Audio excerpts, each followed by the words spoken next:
మాజీ ముఖ్యమంత్రి కల్వకుంట్ల చంద్రశేఖరరావు నాయకత్వంలో జగిత్యాల జిల్లా కేంద్రం నేడు రాజకీయంగా కొత్త ఊపు సంతరించుకుంది. ప్రజా ఆశీర్వాద సభ కోసం జిల్లా యంత్రాంగం మరియు పార్టీ శ్రేణులు గులాబీ జెండాలు తోరణాలతో నగరాన్ని సర్వంగా సుందరంగా అలంకరించాయి. ఈ సభలో ప్రధాన ఘట్టంగా మాజీ మంత్రి జీవన్ రెడ్డికి కేసీఆర్ స్వయంగా పార్టీ కండువ కప్పి బీఆర్ఎస్ లోకి ఆహ్వానించనుండడం స్థానిక రాజకీయాల్లో పెను మార్పులకు సంకేతంగా నిలుస్తుంది. సుమారు 1,00,000 మందికి పైగా జనం హాజరవుతారని అంచనా వేసిన నాయకత్వం మౌలిక సదుపాయాలు మరియు ట్రాఫిక్ మళ్లింపులతో పకడ్బందీ ఏర్పాట్లు చేసింది. పోలీసులు ప్రత్యేక భద్రతను పర్యవేక్షిస్తుండగా పార్టీ శ్రేణులు జన సమీకరణలో నిమగ్నమై సభను విజయవంతం చేసేందుకు అహర్నిశలు శ్రమిస్తున్నాయి.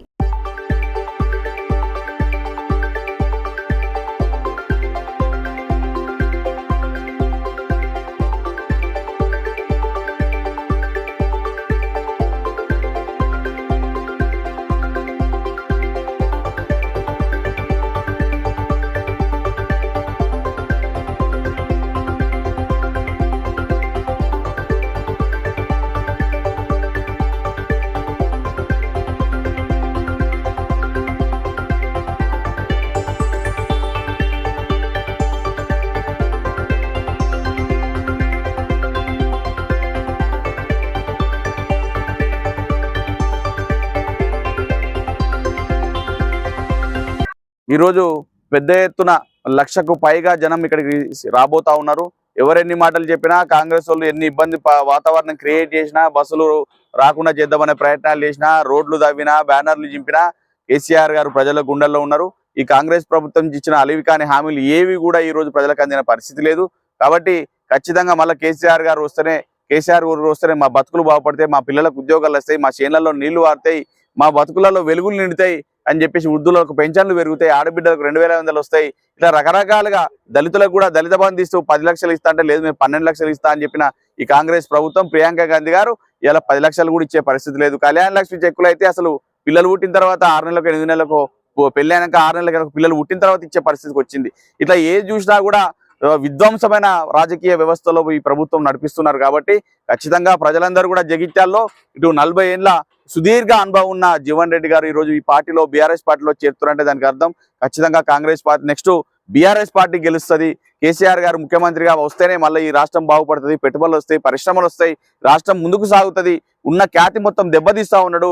ఎక్కడ చూసినా కూడా మనం గతంలో చూసిన భూముల రేట్లు ఎట్లుండే, కేసీఆర్ గారు వచ్చినాక పొలాలు అద్భుతమైన పంటలు పండినాయి, రైతాంగం అంతా అద్భుతంగా సస్యశ్యామలంగా ఉన్న పరిస్థితి చూసినాం. ఈ రోజు ఎక్కడ వేసిన గొంగలు అక్కడనే ఉన్నట్టు, కటక బంద్ చేసినట్టు నీళ్లు నిధులు యూరియా బత్తాలు సకాలంలో ఇచ్చులేదు, ఏది లేదు, పెన్షన్లు సకాలంలో ఇచ్చులేదు.